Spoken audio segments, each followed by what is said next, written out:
you can take the series for e to the x out to the 287,001st power of x.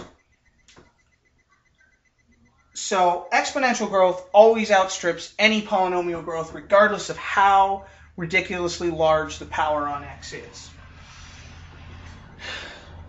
Conversely, this means that if you had e to the x over x to the 287,000th power, your limit as x approaches infinity for this function is infinity.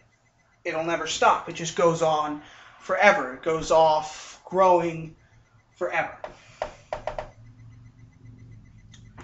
So this is exponential. So we covered now polynomials. We covered rational numbers. Polynomials are even simpler than rational numbers. The limit as x approaches infinity of a polynomial, like say x squared, well, that's going to be infinity. Now, this is oftentimes in physics, or not in physics, in mathematics, this is referred to as not having a limit. When something goes off toward infinity as you approach infinity, this is called being unbounded. But it's important enough that you do have a specific term for it, rather than just saying it doesn't have a limit. Saying that it goes off toward infinity, there needs to be a specific term, because heading off toward infinity is an important characteristic. It's actually a characteristic that most of the time for physics theories we like to avoid, because it doesn't work. There aren't infinities in nature that we observe. So one of the problems with quantum gravity, for example, is that it does have these certain infinities, and well, that's way too complicated for this. Essentially, that's polynomials, that's exponentials, and that's rational functions. Another one I'd like to cover is logarithm, log of x. Now, you may not have gone over logarithms. I know in high school my pre-calculus class did not cover logarithms, which is kind of a shame because they're very useful and they're very important to upper level mathematics. Well, the logarithm is essentially the inverse function of the exponential function. And what that means is the exponential function, e to the x, I give you a value for x, and you tell me what e taken to that power is. Well, for the logarithm, I give you some value of e taken to I give you a value for e to a certain power. And the logarithm of x tells you what that power is. So in other words, obviously the logarithm of e to the second power is going to be 2. The logarithm of e to the 5.81 power is 5.81. That's the logarithm. It undoes the exponential function. Now, there's not just a logarithm to the e power. There's a logarithm for any base.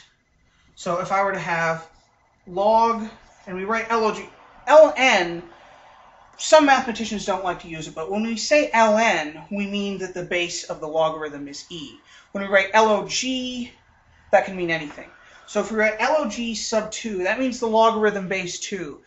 What this means is give me the power of 2 that equals the thing in here. So if I said log base 2 of 4, let me write this over here so it's easier to see. Log base 2 of 4.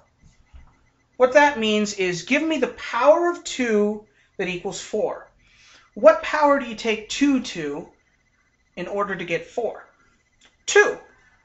2 squared is 4. So therefore the log base 2 of 4 is 2.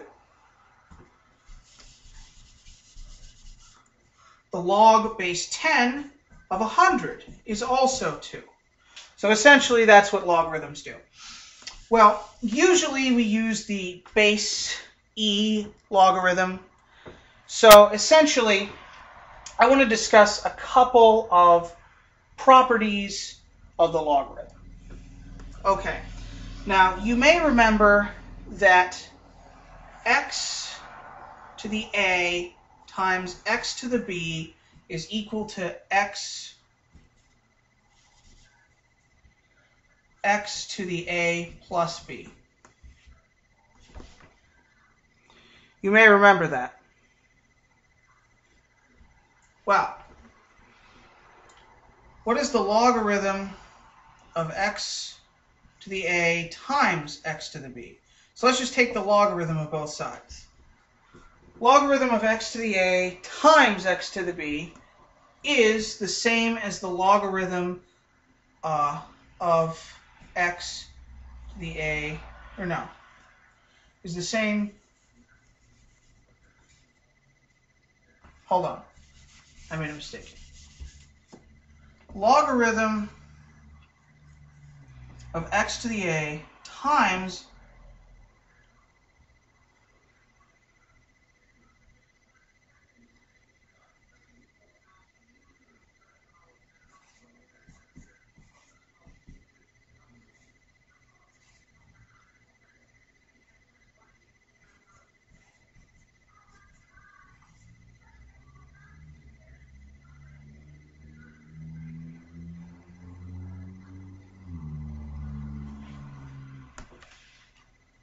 hold on a second. I had a temporary brain fart. I'll be back in a second.